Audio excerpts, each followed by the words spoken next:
السلام عليكم ورحمة الله وبركاته. نبي الله هود عليه السلام የኑህ عليه السلام ልጅ ሆነው ሳም የልጅ ልጅ ናቸው። አቢር የሚል ሌላ ስም አላቸው። ተወልደው ያደጉት በአህቃፍ ምድር ነበር። ሁድ የሚለው ስማቸው የተወሰደው ሐዋደቱን ከሚለው የአረብኛ ቃል ሲሆን ትርጉሙም የለዘብታ፣ የእርጋታ፣ የመስማማትና አብሮ የመኖር ምንጭ ማለት ነው። ሁድ عليه السلام ወደ ዓድ ህዝቦች ተላኩ። አህቃፍ አካባቢ ይኖሩ ነበር። ዓድ በየመን ኤደንና ኦማን መካከል ትገኝ እንደነበረ ይገመታል። በደረሰባት ጥፋት ለአጠቃላይ የሰው ልጅ መማሪያ ሆነች። የዓድ ህዝቦች የ23 ጎሳዎች ስብጥር ነበሩ። ሁሉም የአረብ ጎሳዎች ሲሆኑ ዓድ የሚለው የጋራ መጠሪያቸውን ያገኙት የሰይዱና ኑህ عليه السلام የልጅ ልጅ ከሆነው ዓድ ነበረ። ሰይዱና ኑህ عليه السلام ካለፉ በኋላ ለ800 ዓመታት ኑረዋል። አላህ Subhanahu Wa Ta'ala ብዙ ጸጋዎችን ያስቀመጠላቸው የዓድ ህዝቦች በጊዜ ብዛት ተዘናጉ። ባላቸው ሀብት ተታለሉ፣ በዱንያ ሰጠሙ። በውስጣቸው የተንሰራፋው ብክለት ከዲናቸው አራቃቸው። አያት ቅድመ አያታቸውን ስላጠፋው አስፈሪ የጎርፍ ውሃ አላሰቡም። ካለፈው አልተማሩ። አላህ Subhanahu Wa Ta'ala እነሱን አስመልክቶ ይህን የቁርአን አንቀጽ አወረደ። ዓድም በምድር ላይ ያላግባብ ኮሩ። ከኛ ይበልጥ በኃይል ብርቱ ማን ነው አሉ። ያ የፈጠራቸው አላህ እርሱ በኃይል ከነርሱ ይበልጥ የበረታ መሆኑን አያዩምን? በተአምራታችንም ይክዱ ነበር። ሱረቱል ፉሲለት። ከመለኮታዊው ቀጥተኛ ጎዳና ፈነገጡ። ሶመድ፣ ሶሙድ፣ ሶዳና ወህበቱን የሚሉ የተለያዩ ስሞችን በመሰየም ሰው ሰራሽ አምላኮቻቸውን እስከ መገዛት ደረሱ። የሌት ተቀን ሐሳባቸው ቅንጦትና ታይታ ሆነ። ደካሞችን ማጥቃት ጀመሩ። በአታላይነት ጨለማ ተዋጡ። በደላቸው ልክ አልፎ ጠንካራዎቹ ደካማ ጎሳዎችን ማጥቃትና መዝረፍ ተያያዙት። በሰዎች ስቃይ የሚዝናኑ በጭካኔ የሚቦርቁ እኩያን ሆኑ። ደጋፊ የሌላቸው ምስኪኖች ከፍ ያለ ግንብ ላይ ይዘው በመውጣትና ወደ ታች በመልቀቅ ይዝናኑ ነበር። አካላቸው ሲበታተን መመልከትን የሚያዝናና ትዕይንት አደረጉት። ቀልባቸው ደረቀች። አእምሮ ሊቀበለው ከማይችለው የጭካኔ ደረጃ ላይ ደረሱ። ሁድ عليه السلام ከነዚህ ሰዎች ጋር ከዝምድናቸው ውጪ የሚያገናኛቸው ነገር አልነበረም። የአኗኗር ዘይቤያቸው ፍጹም የተለየ ነበር። ከጠራ ምርጥ ቤተሰብ የተገኙት ነበሩና ህይወታቸው ከበደል ሁሉ የጸዳ ነበር። የዓድ ህዝቦች በኃጢያት ጭልጥ ብለው ሲነግዱ አስቀያሚ ድርጊቶቻቸው ከዕለት ዕለት ሲከፋ አላህ Subhanahu Wa Ta'ala ሁድን ከውስጣቸው መርጦ ነብይ አድርጎ ላከላቸው። ወደ ዓድም ወንድማቸውን ሁድን ላከን አላቸው። ወገኖቼ ሆይ አላህን ተገዙ፣ ከእርሱ ሌላ ምንም አምላክ የላችሁም፣ እናንተም ቀጣፊዎች እንጂ ሌላ አይደላችሁም። ሱረቱል ሁድ። ሁድ عليه السلام ወህይ ከወረደላቸው በኋላ ሰዎች ወደሚሰበሰቡበት ቦታ አመሩ። ኸሊጃን በመባል የሚታወቀው ንጉሳቸው ከወርቅ ከተሰራው ዙፋኑ ላይ ተቀምጦ እዚያው ይገኝ ነበር። ሁድ عليه السلام መልእክት ማድረሳቸው በንጉሱ ጀመሩ። እንዲህ በማለት አናገሩት። ወደ ዓድም ወንድማቸውን ሁድን ላከን። ወገኖቼ ሆይ አላህን ተገዙ፣ ከእርሱ ሌላ ምንም አምላክ የላችሁም፣ የአላህን ቅጣት አትፈሩምን አላቸው። ሱረቱል አዕራፍ። አሉ ሁድ ሆይ በአስረጃ አልመጣህልንም፣ እኛም ላንተ ንግግር ብለን አማልክቶቻችንን የምንተው አይደለንም፣ እኛም ላንተ አማኞች አይደለንም። ሱረቱል ሁድ። ኸሊጃን በሁድ عليه السلام ላይ ተሳለቀ። ዓዶችም በልጆቻቸውና በገንዘቦቻቸው ብዛት ተመኩ፣ አልተቀበሏቸውም። እንዲህ አሉ፣ ከፊሎቹ አማልክቶቻችን በክፉ ነገር በእብደት ለክፈውሃል እንጂ ሌላና አንልም አሉ። እኔ አላህን መሰክራለሁ፣ ከምታጋሩትም እኔ ንጹህ መሆኔን መስክሩ አላቸው። ሱረቱል ሁድ። እርሱም አላቸው፣ ወገኖቼ ሆይ እኔ ሞኝነት የለብኝም፣ ከዓለማት ጌታ የተላኩ ነኝ። አልአዕራፍ። ሁድ عليه السلام በህዝባቸው ወንጀልና ድርቅና አዘኑ። ለሐቅ ቦታ ባለመስጠታቸው ተገዙ። ለጌታቸው አቤት ለማለት እጆቻቸውን ወደ ላይ ከፍ አድርገው አነሱ። ወደ አላህ ተጠጉ። ውጤቱ ወዲያውኑ ታየ። ማስጠንቀቂያ ሳያቸው የዓድ እንስቶች በሙሉ መሃን ሆኑ። ለ10 ዓመታት የልጅ ማዕቀብ ተጣለባቸው። ተገደው ወደ ሁድ عليه السلام መጡ። ነገር ግን አሁንም አልለቁም። ያዩት ተአምር አልበቃ ብሎ ለሁድ عليه السلام እንዲህ አሏቸው፣ ተአምር አሳየ። ከዚያም በላይ አልፈው በማላገጥና በወቀሳ መልክ ቅጣት እንደሚፈልጉ ነገሯቸው።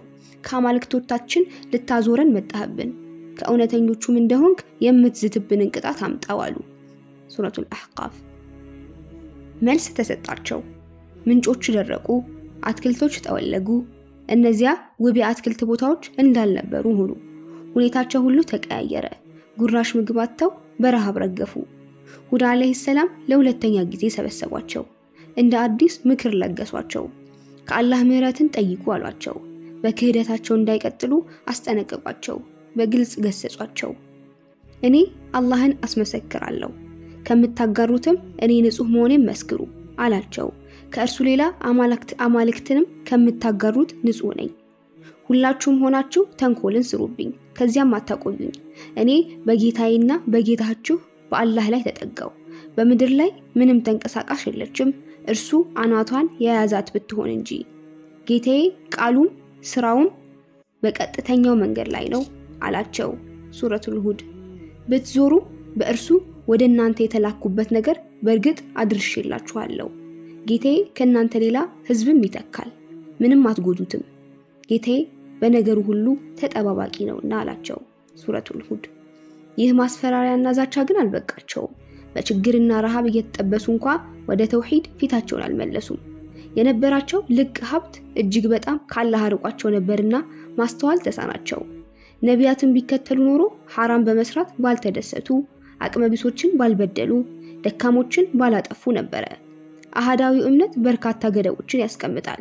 በድሎት ውስጥ የሚኖሩ እነዚያ ሰዎች ግን ለነዚህ ገደቦች ደንታ አልነበራቸውም። ተወስኖ የመኖር ፍላጎት ፈጽሞ አልነበራቸውም። ከእውነት አርቀው ሐቅን ጥለው ነፍሳቸው ያሰኛትን ብቻ እየሰሩ ልቅ ህይወት መምራትን መረጡ። ብዙ ጊዜ አልቆዩም። ዳመና ሰማይ ላይ መሰብሰብ ጀመረ። የአድ ህዝቦች ሰማይ በዳመና ተሸፍኖ ሲመለከቱ በደስታ ስሜት ተዋጡ። ዝናብ መጣ ተባባሉ። ከባድ ዝናብ እንጂ ከባድ ቅጣት አልጠበቁም ነበር። ሁድ አለይሂ ሰላም ለመጨረሻ ጊዜ አስጠነቀቋቸው። ከቅጣቱ እንዲድኑ እንዲህ በማለት ጠሯቸው፣ ወደ ኢማን ኑ። እነሱ ግን ከጥልቅ መዘናጋታቸው የሚነቁ አይነት ሰዎች አልነበሩም። እንዲህ በማለት መለሱላቸው፣ የምን ማሟረት ነው? ከመዝነቡ በፊት መዳመኑ የተለመደ ነው። የተሰጣቸውን መለኮታዊ ማስጠንቀቂያ እንዳልሰሙና እንዳላዩ ሆኑ። የአላህ ውሳኔ ለማስፈጸም መላእክቶች ስራቸውን ጀመሩ። ሰማይ ላይ በምትጠራቀመው ደመና ሰዎቹን አጠሯቸው፣ ከላይ ከበቧቸው። ሮብ ዕለት ጠዋት ላይ ኃይለኛ ንፋስ መንፈስ ጀመረች። የነፋሷ ጉልበት እየጨመረ መጣ። ዛፎች ከስራቸው ይገነደሱ ጀመረ። ንፋሱ በጨመረ ቁጥር የአየሩ ቅዝቃዜም በዛው ልክ ይጨምር ነበረ። ሰዎች እንደ አንበጣ በአየር ላይ መብረር ጀመሩ። የልብሶቻቸውን ጫፍ ቋጥረው ቀለበት በመስራት በንፋሱ ኃይል ተጠርገው ላለመሄድ ታገሉ። ከመጠረግ የተረፉ ሰዎች እንደምንም ወደ የቤቶቻቸው ገቡ። የተሻለ ግን አልነበረም። ኃይለኛው ንፋስ እንደ ድርቆሽ በታተናቸው። አላሁ ሱብሓነሁ ወተዓላ ንፋሷን አዘዛት። በላያቸው ላይ የአሸዋ ቁልል አከማችታ ከበበቻቸው። ይህ ሁኔታ ለ7 ሌሊቶችና ለ8 ቀናት ቀጠለ። በእነዚህ ቀውጢ ቀናት ውስጥ ሁድ አለይሂ ሰላምና በዙሪያው የነበሩ አማኝ ተከታዮች ሙዋሂዶች በአላህ ሱብሓነሁ ወተዓላ ጥበቃ ስር ነበሩ። በእዝነቱ ከቁጣው ዳኑ። የነበሩበት ሁኔታ በተከበረው የቁርአን አንቀጾች ተገልጿል። ትዕዛዛችንም በመጣ ጊዜ ሁድንና እነዚያ ከሱ ጋር ያመኑትን ከእኛ በሆነው ችሮታ አዳንን፣ ከብርቱ ቅጣትም አዳንናቸው። አድ በጌታቸው ተአምራት ካዱ፣ መልእክተኞቹንም አመጹ፣ የኃይል ሞገደኛን ሁሉ ትዕዛዝ ተከተሉ። በዚህ በቅርቢቱ ዓለምም እርግማን እንዲከተላቸው ተደረገ። በትንሳኤ ቀን እንደዚሁ። ሱረቱል ሁድ። በቅርቢቱ ህይወት የውርደትን ቅጣት ልናቀምሳቸው በእነርሱ ላይ የሚንሻሻን ብርቱ ንፋስ መናጢዎች በሆኑ ቀናት ውስጥ ላክንባቸው። የመጨረሻይቱ ዓለምም ስቃይ በጣም አዋራጅ ነው፣ እነርሱም አይረዱም። ሱረቱል ፉሲለት። በአድም ከነርሱ ላይ መካንን ንፋስ በላክን ጊዜ ምልክት አለ። በላዩ ላይ የመጣችበትን ማንኛውም ነገር እንደበሰበሰ አጥንት ያደረገችው ብትሆን እንጂ አትተውም። ሱረቱ ዛሪያት። ተከታታይ በሆኑ 7 ሌሊቶችና 8 መዓልቶች ውስጥ በእነርሱ ላይ ለቀቃት። ህዝቦቹንም በውስጡ የተጣሉ ሆነው ልክ ክፍት የሆኑ የዘንባባ ግንዶች መስለው ታያቸው። ለእነርሱም ቀሪን ታያለህን? ሱረቱል ሐቃ። ቅጣቴም ማስጠንቀቂያዎችም እንዲህ ነበሩ። ሱረቱል ቀመር።